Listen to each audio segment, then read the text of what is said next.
Welcome to the Grow Your Business and Grow Your Wealth podcast with Gary Heldt. Gary is an expert in helping business owners put together a plan that will provide a better future for their businesses, themselves, and their families. On the podcast, Gary interviews other professionals who share his vision, and together they share secrets and strategies any business owner can use to build a better financial foundation for your business and your life. Hey, welcome back to the podcast. This week, my guest is Dr. Jon Randall, and he is the founder and chief coach of Extraordinary Financial Advisors, where he helps overwhelmed financial advisors scale beyond the 1 million to 10 million range by fixing capacity, client mix, and advisory effectiveness. With more than 25 years of industry experience, including time as a top producing advisor, Jon works with firms across the U.S. to eliminate bottlenecks, build scalable teams, and shift advisors from technician to CEO. His clients include Barron's top 100 advisors and some of the fastest growing RIAs in the country. I get tongue twisted every time I try to say that. I want to say IRA instead of RIA. So welcome, Jon. Thank you, Gary. It's awesome to be on your podcast. I'm a fan. I really enjoy your episodes. Great. Appreciate it.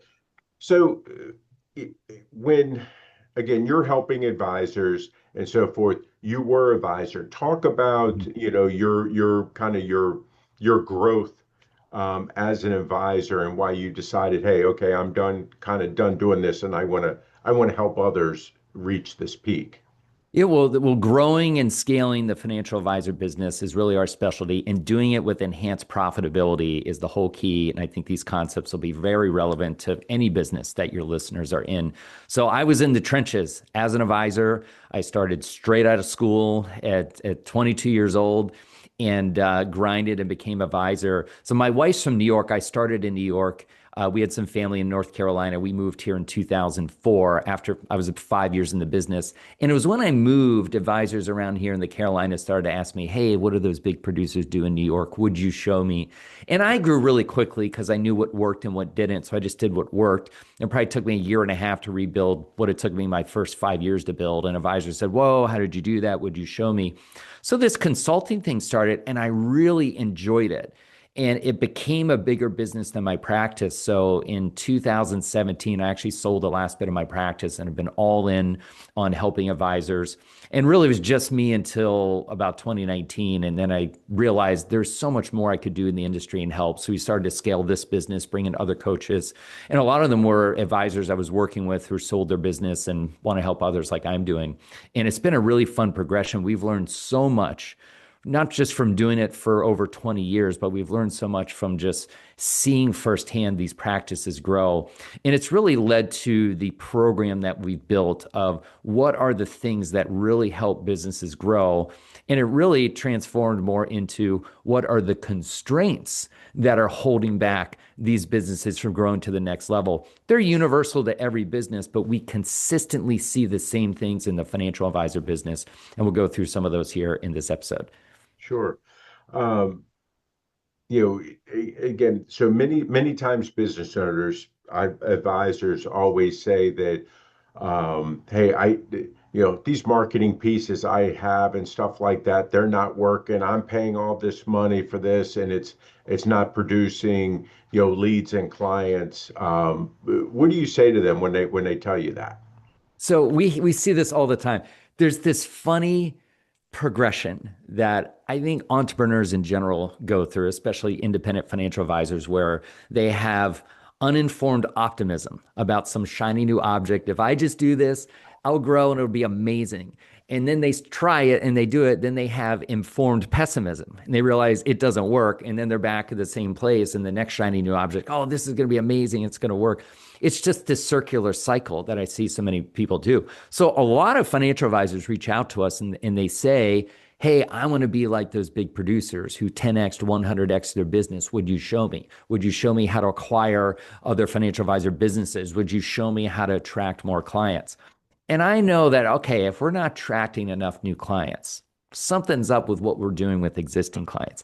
Because most professional services businesses, and a lot of businesses in general, they grow and attract new customers through organic methods, which is people you know, or referrals or introductions to other people. It's how most of these businesses grow, very much so in the financial advisor industry. 73% of financial advisor new clients come from a referral from an existing client. Right. 24% come from a referral from another professional, mostly CPAs, and 3% is all other methods combined.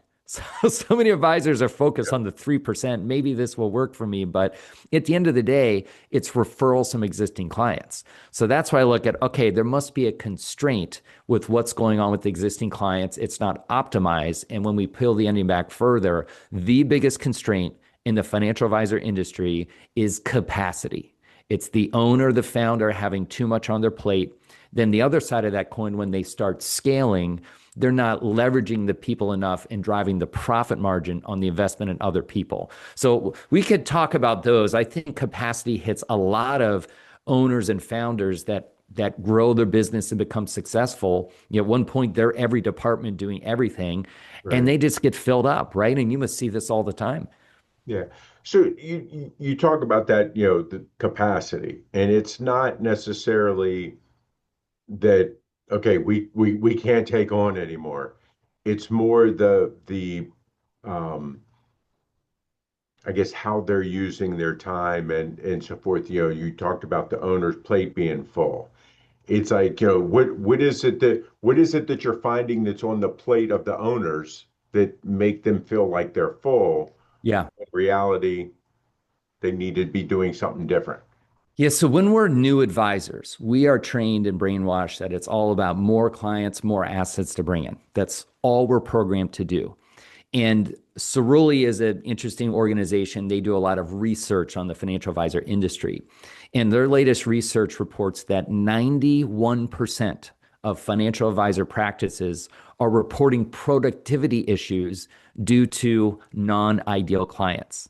Fidelity did a study recently too, and they said 51% of clients of financial advisors are unprofitable. So Wow. what we started to do actually works against us. And it just has to do with how we are as human beings. So I got a PhD in psychology, specifically performance psychology, mostly to understand why don't these advisors do what they should be doing. And it's just that they're being human beings. So the way that our brain craves equilibrium.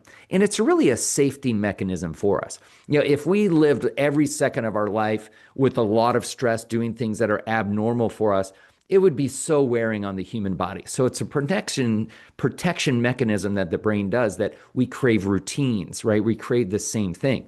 So when we do something for a while, that's our equilibrium. When something different comes along, our brain says, no, that's not the way we do things around here. We do it this way. So financial advisors will invent reasons why they should keep these unprofitable clients. Maybe one day they'll win the lottery, right? The odds are pretty low on that, right? Maybe they'll inherit a bunch of money one day.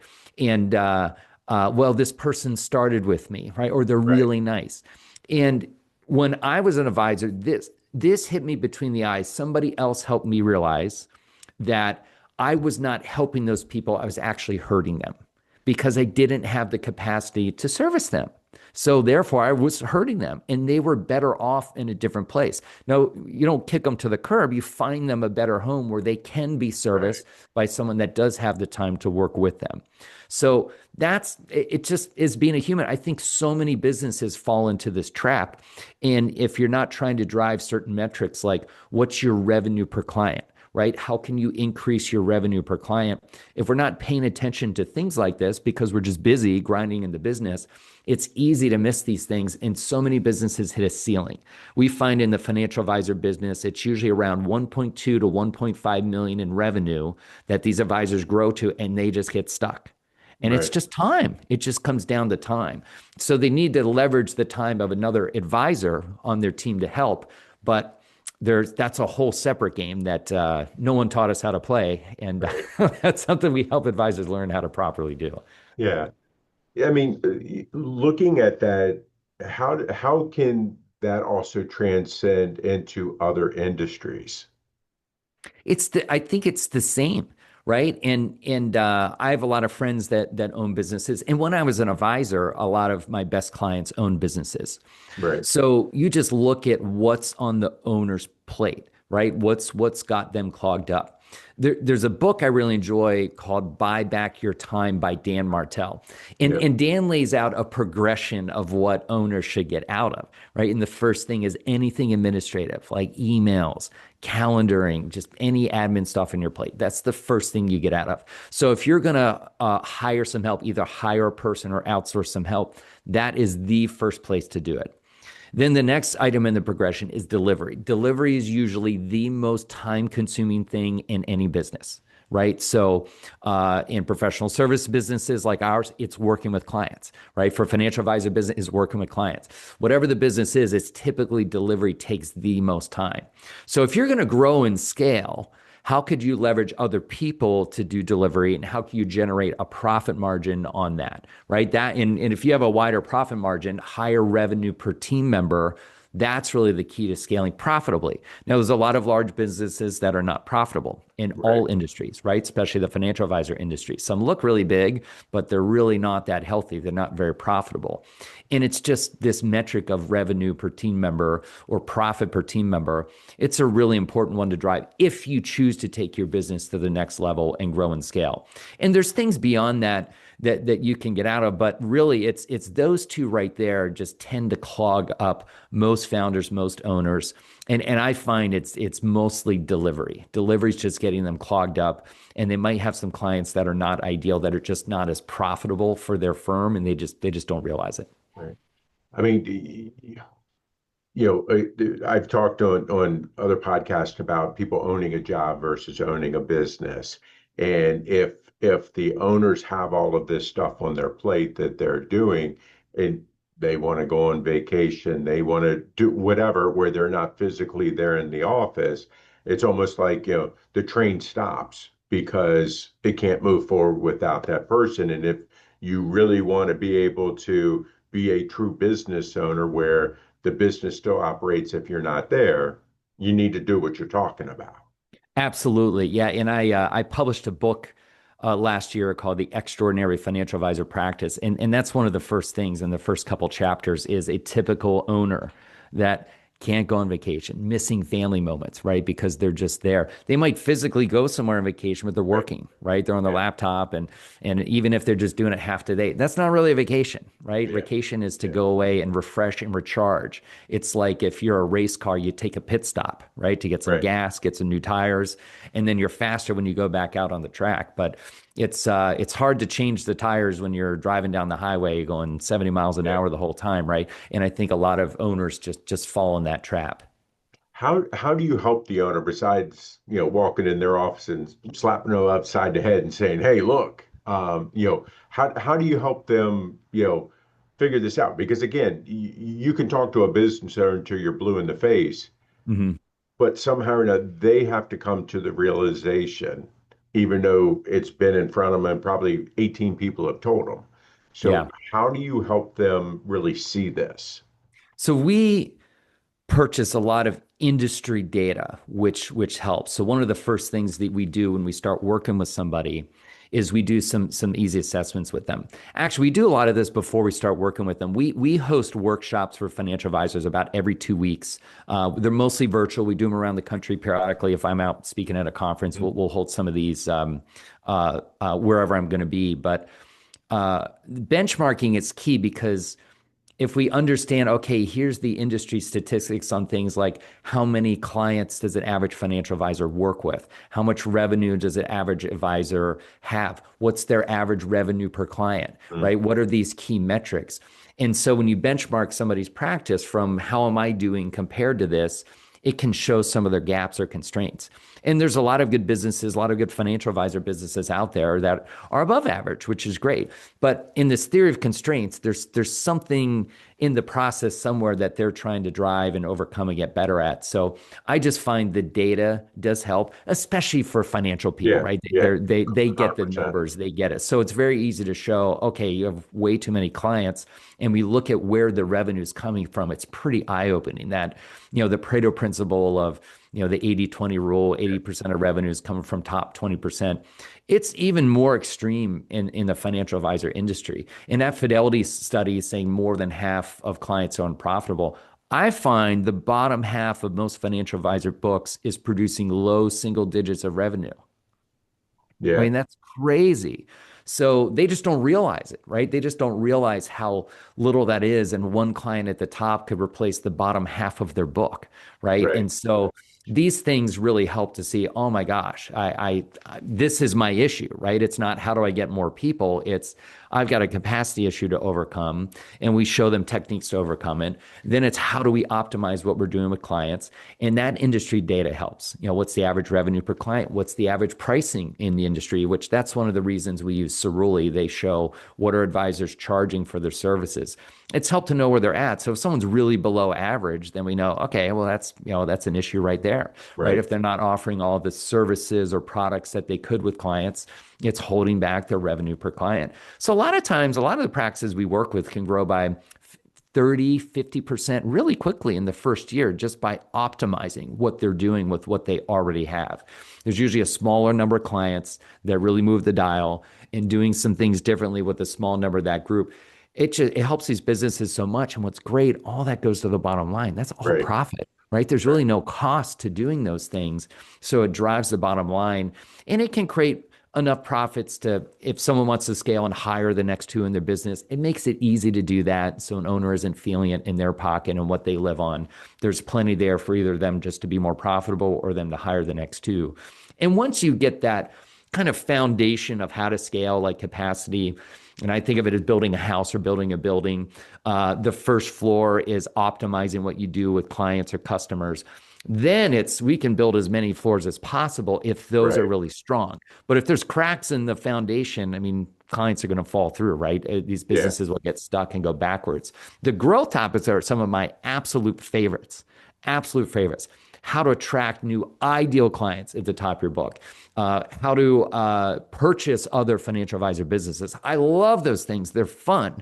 They're really, really fun. That's most of what I like getting into, but that's usually not their main issue. They need to fix these other things before they start doing 100%. those. Yeah. And what's great, when they fix the foundation in the first floor, it usually leads to more ideal clients coming in without them doing anything. We host a large kind of conference every year with 150, 200 advisors around the country. We usually do it in April every year. And the last one we did, we featured three practices that are all organically from referrals attracting more than 100 million in assets annually. So that's pretty big because the average advisor in industry is managing about 150 million in assets. So they're almost gaining like a new practice or a new advisor's worth of assets and revenue annually. And when we interviewed all three of them on a panel of just what are you doing, they all told the same story that, well, we worked on the scaling capacity things. We focused on less clients. We really optimized what we're doing for them. And they just started referring us to other people like them Right. because we were delivering what they said. They're not doing any fancy marketing techniques, but they're not doing anything for Right. marketing. They don't have some corny referral asks. They're just doing an incredible job for their ideal clients, and they're just singing their praises and telling other people. So it really works, even if you don't apply any of the growth methods. It just happens when you get client optimization right. When you're talking to them and you're talking about client referrals and things like that, are any of them surprised when you kind of do it inverse and say, okay, how many of your clients aren't referring people to you? Is Yeah, that, are they usually. shocked at that?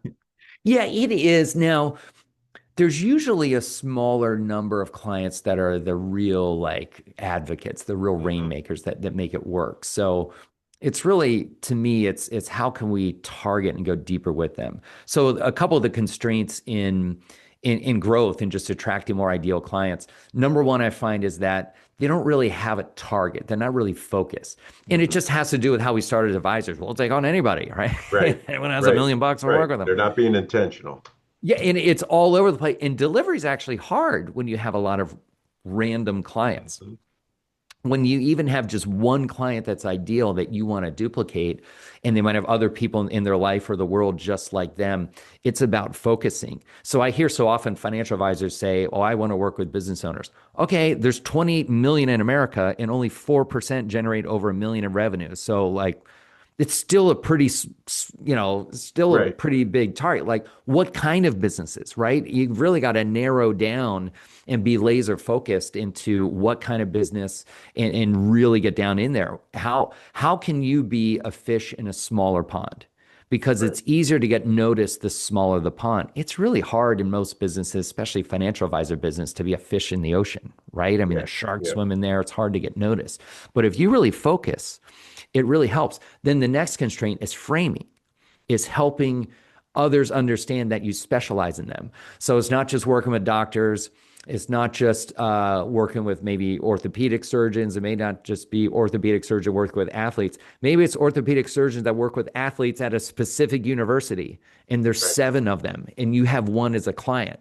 So you can really frame with that one person. I specialize, you're one of my favorite people to work with. I specialize in working with orthopedic surgeons that service athletes at XYZ University, right. right? And it's framing that with them and helping them see that people just like them are ideal. So every advisor gets random referrals, right? They get kids of clients that aren't Yeah, ideal. They get their yeah. brother that has no money, right? And when you, it's just because of lack of framing. And when you frame it, this is the type of person I help best. And it's really focused, it's targeted, it's framed correctly. It's a lot easier to get other clients like that. But I find that most advisors that do this, at most they have like 3 targets or niches. Some, really hit the jackpot and they just have one, right? They just have one Right. company or one industry, businesses in industry they just really focus on, and they can make a whole career out of it. But usually 1, 2, or 3 maximum targets is really key. And then delivery becomes easier. Imagine having Oh, yeah. 100, 200 clients that are all very similar. Yep. Oh, so much easier to scale that all day long. So those are the difference makers. Those are the things that really help the advisors that are growing by more than 30% a year, 10xing their business. We have a lot that will do it within 5 years. And it's these techniques. This is really how they do it. How do you go into these businesses and again, many business owners are, I guess, are afraid to pull the curtains open and let you see inside. How do you get them to really put their guards down and be able to, to be vulnerable because they really need to be for you to be able to Yeah. do your job to the fullest. Yeah, I find that when someone's paying for coach consulting, they're willing to do that. I mean, I've used many coach consultants throughout the years. Currently, I work with Alex Homozy and acquisition.com. They're incredible at marketing and sales. They're really, really built a tremendous business, and they show others how to do it. So I'm just a fan in it and just looking inward. If I'm going to work with somebody, invest and help with somebody, the more transparent you can be, the better. So I've never seen an issue with that in the coach consulting relationship, right? They want to get better. They're going to say, "Hey, I'm really struggling with this. Would you help me overcome it?" Because they Right. know at the end of the day, it's going to lead to some good result and growth. So we're a little spoiled that the people that are going to invest in coaching are going to want to get better. They're going to want to be transparent. But I think you're right, for a lot of business owners, they do hold things close to the vest, right? And they might be, I mean, usually they might be embarrassed about some certain metric that isn't great and they're not willing to share with others. But really, if we want to get better, we've got to open up, right? We got to be vulnerable and say, "You know what, I need help here." And there's people in the world that can help. There's special consultants, right? There's all kinds of things out there, people that can help you. And the more, you as a listener can open up and be vulnerable, the better you'll get. Yeah. I mean, I think lots of times business owners, one of their biggest fears is somebody starts talking to them about the business and their numbers and different stuff like that. And they just don't know it because they're so busy with the day to day, going back to the beginning of our conversation, talking about the things that are on the owner's plate, Yeah. and they're not able to look at these. They're not able to look at those key performance indicators and stuff like that to know some of this. Because I mean, again, you were talking about the revenue per person, and all of those things that a lot of them probably don't know.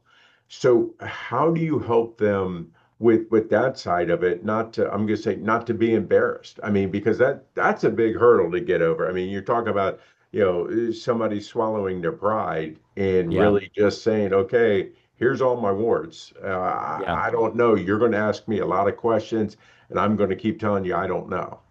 Yeah. So there in our industry, in the financial advisor industry, there's a small number of metrics that really move the dial. So Hmm. we can extract those usually in just these workshops that I mentioned that we do every couple of weeks. We can help advisors figure those out. And that they know, for example, what's your total revenue, how many clients you're working with. Okay, we can do a quick math and figure out what's your revenue per client, right? Okay, that's Right. our starting point. We're just starting from here. All right, this is a great opportunity to get it to industry averages, get it above industry averages, right?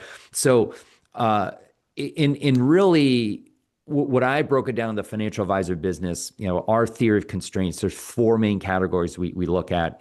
Scaling, which is what's your revenue per team member, client optimization, what's your revenue per client, growth, what's your annual growth rate, how much are we growing? And then if they are scaling with team members, okay, then it becomes about team optimization. What's your retention rate with team members? How do we keep people long term? And as they grow and scale, they run, if they double, they have a whole new set of problems they didn't know about. So it's kind of a Right. circular program that we have. But it's really a small number of things that we've noticed has moved the dial. And we can go a little bit deeper and figure out like what are they charging? I mean, that's easy to calculate some of these things Sure. with them. So we help them do that in our workshop and look at, okay, this here is a constraint for you. Here's how other people overcome it. Here's how other people have been exactly where you are and overcome it. Because that's what we do all day, every day. We've helped many, many hundreds and hundreds of advisors overcome these constraints and increase their numbers. And if it's simpler, I find for owners that, hey, this is the one thing I need to work on, it's more achievable, right? Yeah. Owners are busy. They can't work on 32 things at once, but they can work on one thing, right? Let's just get better at this one thing. Let's take the Right. next week or 2 weeks and just do this one thing and make it simpler. And I'm a fan of working less, not working more. So one of the things people always ask us is, hey, if I work with you, is this going to create extra work? I'm already busy. Well, yeah, we know you're busy. That's the problem. Right. Right? We want to cut through the clutter, help you be less busy and focus on less things. And so you get time back and you get your life back and you can really grow and scale this. But there's a small number of metrics, I think, in most businesses that really move the dial. And if we can just find that one constraint, overcome that one, focus on driving that one metric, it makes all the difference. And that's how Right. people grow really, really quickly. Yeah. John, I could keep talking to you about this because I think that what you're talking about again transcends across every industry that there is. Um, what have I not asked you that you wish I had? Well, you had so many of the great things here. I think one aspect that's a theme in your podcast, right? It's very much all these wonderful tax benefits that are there that owners just don't know, right? How do you really grow wealth from a standpoint and growing a business?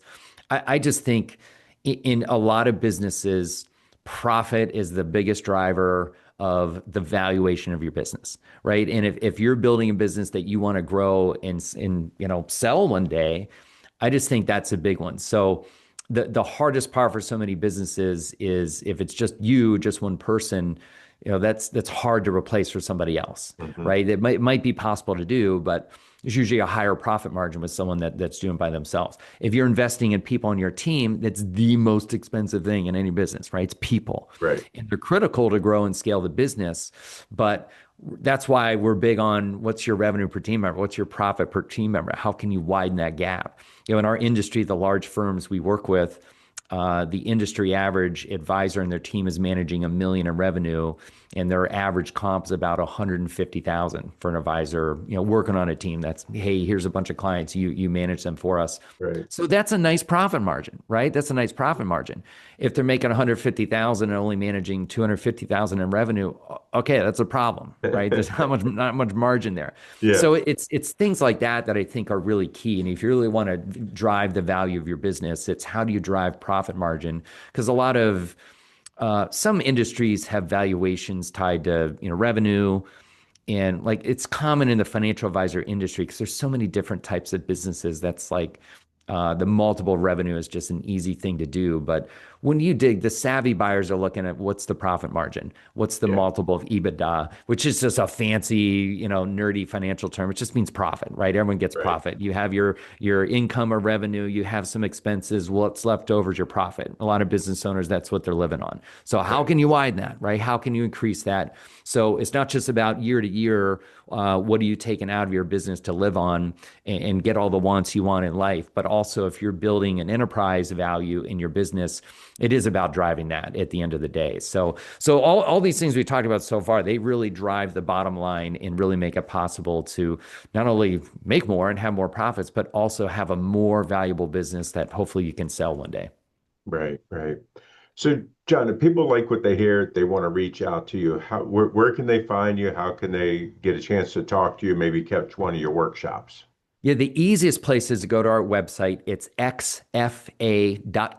That's the website. Type it in, www.xfa.coach. There's some free stuff on there. There's some free resources, but you can also check out our workshops. Like I said, we have about every other week. They're mostly virtual. We have some all over the country coming up, but that's the easy thing to do. Get some free stuff. Check it out. If you want to go to a workshop, it's super, super low cost. If they're free, people don't show up. If they pay Yeah. something, they show up. So it's a really, really low cost. But if people pay something to actually show up, that's why we do that. But that's where advisors can learn more about what are your constraints to overcome. How do you really grow and scale your financial advisor business? It's one of my favorite things that we do, doing these workshops, getting to meet great advisors around the country. And it's an easy way for them to check us out. And then if people want to get some help implementing afterwards, that's most of what we do. But just check out some free stuff on xfa.coach or check out one of our workshops. Sounds great. Really appreciate your time today. Hey, thank you, Gary. Keep the podcast going. I love it. Great. Thank you. Hey, guys, this week our guest was Dr. Jon Randall, and he's the founder and chief coach of Extraordinary Financial Advisors. And I'll see you guys next week.